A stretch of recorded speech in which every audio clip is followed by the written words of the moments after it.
Hello friends, welcome to share trader Kannada. ಇವತ್ತು Spice jet ಬಗ್ಗೆ ಮಾತಾಡ್ಕೊಳ್ಳೋಣ. Recent quarter ನಂಬರ್ಸ್ನ ಇವರು publish ಮಾಡಿಲ್ಲ.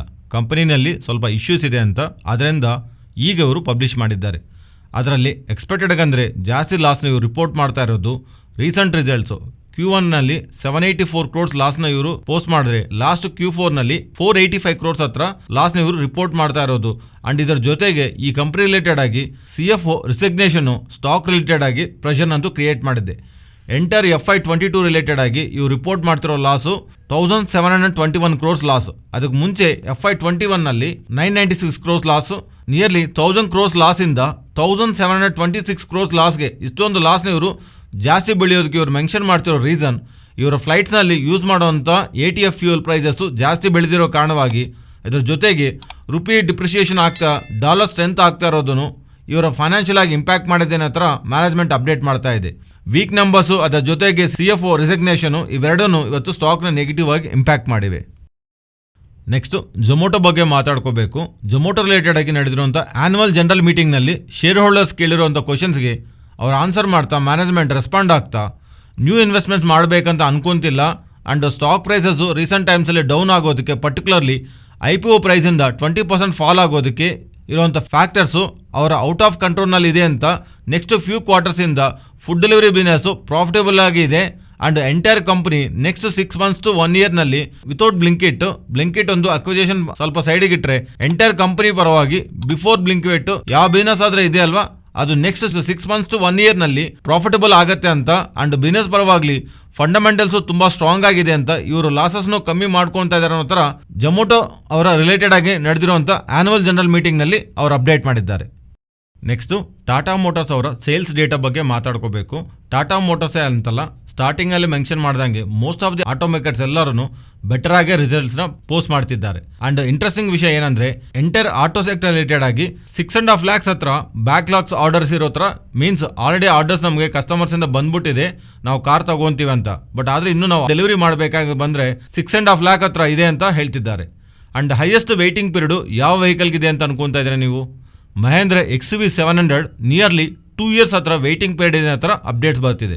ಮೀನ್ಸ್ ಈಗ ನೀವೇನಾದರೂ ಕಾರ್ ಬುಕ್ ಮಾಡಿದ್ರೆ ನೆಕ್ಸ್ಟ್ 2 yearsಲ್ಲಿ ಡೆಲಿವರಿ ಇರುತ್ತೆ ಅಂತ.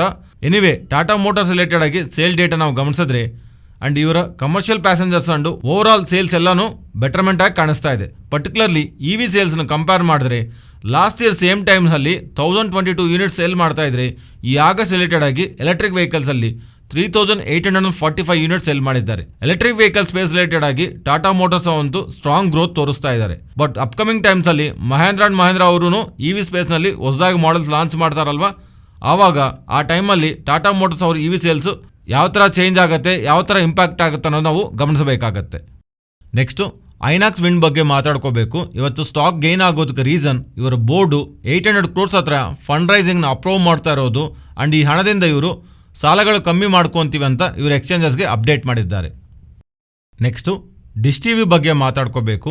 ಇಂಟರ್ಡೇ ಸೆಷನಲ್ಲಿ ತುಂಬ ಟೈಮ್ವರೆಗೂ ಅಪ್ಪರ್ ಸರ್ಕ್ಯೂಟಲ್ಲಿದ್ದ ಸ್ಟಾಕು ಕ್ಲೋಸಿಂಗ್ ಟೈಮ್ಗೆ 18.5% ಗೈನ್ಸಿಂದ ಕ್ಲೋಸ್ ಆಗಿದೆ. ರೀಸನ್ ಗಮನಿಸಿದ್ರೆ, ಇಲ್ಲಿಂದ ತುಂಬ ಟೈಮ್ ಬ್ಯಾಕಿಂದ ಡಿಶ್ TVನಲ್ಲಿರುವಂಥ ಸ್ವಲ್ಪ ಜನ ಬಗ್ಗೆ ಅದರ ರಿಲೇಟೆಡ್ ಆಗಿ ಎಸ್ ಬ್ಯಾಂಕ್ ಅವರು ಅಗೇನ್ಸ್ಟ್ ಆಗಿರ್ತಾ ಅವ್ರನ್ನ ಅಗೈನ್ ಅವರು ಡಿಶ್ TVಲಿ ರಿಅಪಾಯಿಂಟ್ಮೆಂಟ್ ಮಾಡಬಾರ್ದು, ಅವ್ರನ್ನ ಫಸ್ಟ್ ಈ ಕಂಪನಿಯಿಂದ ಆಚೆ ಕಳಿಸಿದ್ರೇ ಕಾರ್ಪೊರೇಟ್ ಗವರ್ನೆನ್ಸ್ ಪರವಾಗಿ ಡಿಶ್ TVನಲ್ಲಿ ಬೆಟರ್ಮೆಂಟ್ ಕಾಣಿಸುತ್ತೆ, ಅದರಿಂದ ಇನ್ನೂ ಬಿಸ್ನೆಸ್ ರಿಲೇಟೆಡ್ ಆಗಿ ಗ್ರೋತ್ ಇರುತ್ತೆ ನಂತರ ಎಸ್ ಬ್ಯಾಂಕ್ ಅವರು ಭಾವಿಸ್ತಾ ಇದರ ರಿಲೇಟೆಡ್ ಆಗಿ ಅವರು ಕೋರ್ಟ್ಗೂ ಹೋಗಿದ್ದಾರೆ.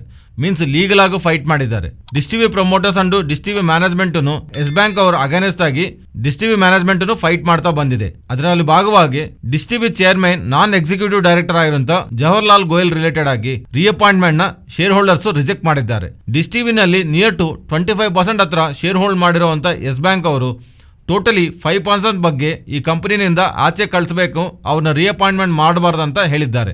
ಅದರಲ್ಲಿ ಒನ್ ಆಫ್ ದಿ ಪರ್ಸನ್ ಈ ಜವಾಹರ್ಲಾಲ್ ಗೋಯಲ್ ಅವರು. ಎಸ್ ಬ್ಯಾಂಕ್ ಅವರು ಅನ್ಕೊಂಡ ಹಾಗೆ ಕಂಪನಿನಲ್ಲಿರುವಂಥ ಪರ್ಸನ್ ಯಾರಾದರೆ ಕಾರ್ಪೊರೇಟ್ ಗವರ್ನೆನ್ಸ್ ಇಂಪ್ಯಾಕ್ಟ್ ಆಗತ್ತಂತ ಎಸ್ ಬ್ಯಾಂಕ್ ಅವರು ಭಾವಿಸಿದಾರಲ್ಲ, ಅವ್ರನ್ನ ಆಚೆ ಕಳಿಸೋ ಪ್ರಯತ್ನದಲ್ಲಿ ಶೇರ್ ಹೋಲ್ಡರ್ಸ್ ಅನ್ನು ಎಸ್ ಬ್ಯಾಂಕ್ನ ಸಪೋರ್ಟ್ ಮಾಡ್ತಾ ಅವ್ರನ್ನ ರಿಅಪಾಯಿಂಟ್ಮೆಂಟ್ ಮಾಡದೇ ಇರೋದ್ರಿಂದ ಸ್ಟಾಕ್ ಇವತ್ತು ಗೈನ್ ಆಗಿದೆ. ನೆಕ್ಸ್ಟು ಬಯೋಕಾನ್ ಬಗ್ಗೆ ಮಾತಾಡ್ಕೋಬೇಕು. ಇವ್ರಿಗೆ ಬ್ಯಾಂಗ್ಳೂರಲ್ಲಿರುವಂಥ 2 ಮ್ಯಾನುಫ್ಯಾಕ್ಚರಿಂಗ್ ಫೆಸಿಲಿಟೀಸ್ ಆ್ಯಂಡ್ ಮಲೇಷ್ಯಾಲಿರುವಂಥ ಮ್ಯಾನುಫ್ಯಾಕ್ಚರಿಂಗ್ ಫೆಸಿಲಿಟಿ ರಿಲೇಟೆಡ್ ಆಗಿ US FDA ಅವರು ಅಬ್ಸರ್ವೇಷನ್ನ ಇಶ್ಯೂ ಮಾಡಿದ್ದಾರೆ.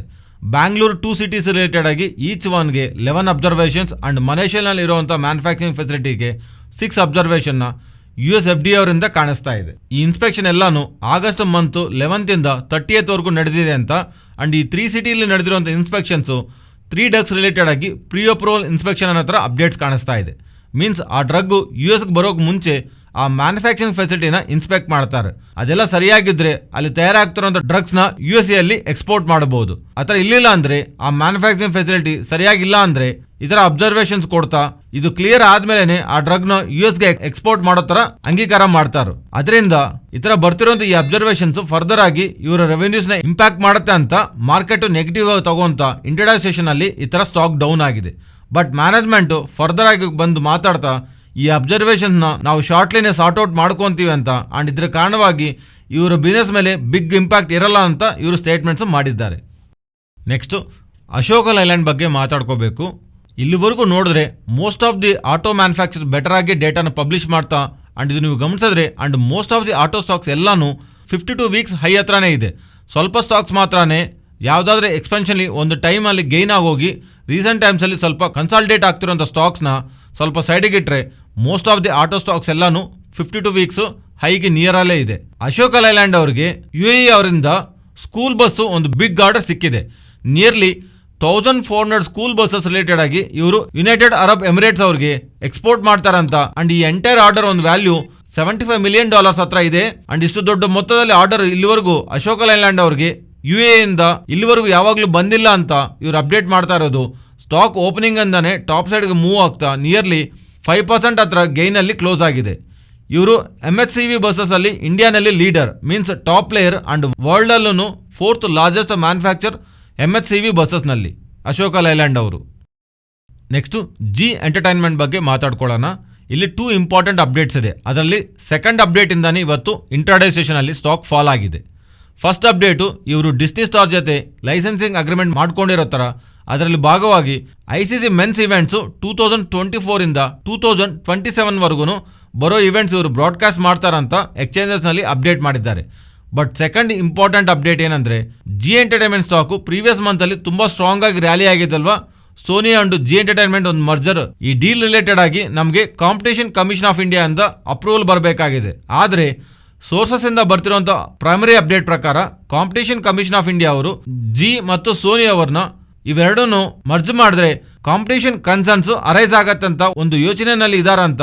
ಇವರಿಬ್ಬರು ಮರ್ಜರ್ ರಿಲೇಟೆಡ್ ಆಗಿ CCI ಅವರು ಸ್ವಲ್ಪ ನೆಗೆಟಿವ್ ಆಗಿ ಥಿಂಕ್ ಮಾಡ್ತಿದಾರಂತ ಸೋರ್ಸಸ್ ಇಂದ ಬಂದಿರೋ ಅಪ್ಡೇಟ್ ಅಂತ ಫೈನಾನ್ಷಿಯಲ್ ಪ್ಲಾಟ್ಫಾರ್ಮ್ಸ್ ಅಲ್ಲಿ ಅಪ್ಡೇಟ್ ಆಗಿದೆ. ಈ ಅಪ್ಡೇಟ್ ಇಂದ ಸ್ಟಾಕ್ ಇಂಟ್ರಾಡೇ ಸೆಷನಲ್ಲಿ ಫಾಲ್ ಕಾಣಿಸಿದೆ. Even G entertainment management CCI ಅವ್ರ ಜೊತೆ ಕಾಂಟ್ಯಾಕ್ಟ್ ಅಲ್ಲೇ ಇದೀವಿ, ಆ ಥರ ನೆಗೆಟಿವ್ ಅಪ್ಡೇಟ್ಸು CCI ಅವ್ರ ಹತ್ರ ಇಲ್ಲ ಅಂತ ಕ್ಲಾರಿಟಿ ಕೊಡ್ತಿದ್ರು ಸ್ಟಾಕ್ ಇಂಟ್ರಾಡೇ ಸೆಷನಲ್ಲಿ 5% ವರೆಗೂ ಡೌನ್ ಆಗಿದೆ. ಇದು ಫ್ರೆಂಡ್ಸ್ ಇವತ್ತಿನ ವಿಡಿಯೋ. ಈ ವಿಡಿಯೋನಲ್ಲಿ ನಾವು ಶೇರ್ ಮಾಡಿದಂಥ ಕಂಟೆಂಟ್ ನಿಮಗೆ ವ್ಯಾಲ್ಯೂಬಲ್ ಆಗಿದ್ದರೆ ತಪ್ಪದೇ ನಮ್ಮ ಚಾನಲ್ನ ಸಬ್ಸ್ಕ್ರೈಬ್ ಆಗಿ ಅಂಡ್ ಬೆಲೈಕಾನ್ ಕ್ಲಿಕ್ ಮಾಡಿ ಆಲ್ ನೋಟಿಫಿಕೇಶನ್ಸ್ ಆಕ್ಟಿವೇಟ್ ಮಾಡ್ಕೊಳ್ಳಿ. ಈ ಡೇಟಾ ನಿಮ್ಮ ಫ್ರೆಂಡ್ಸ್ ಅಂಡ್ ಫ್ಯಾಮಿಲಿ ಮೆಂಬರ್ಸ್ಗೆ ಯೂಸ್ ಆಗತ್ತಂದರೆ ಶೇರ್ ಮಾಡೋದಕ್ಕೆ ಪ್ರಯತ್ನ ಮಾಡಿ. Thank you.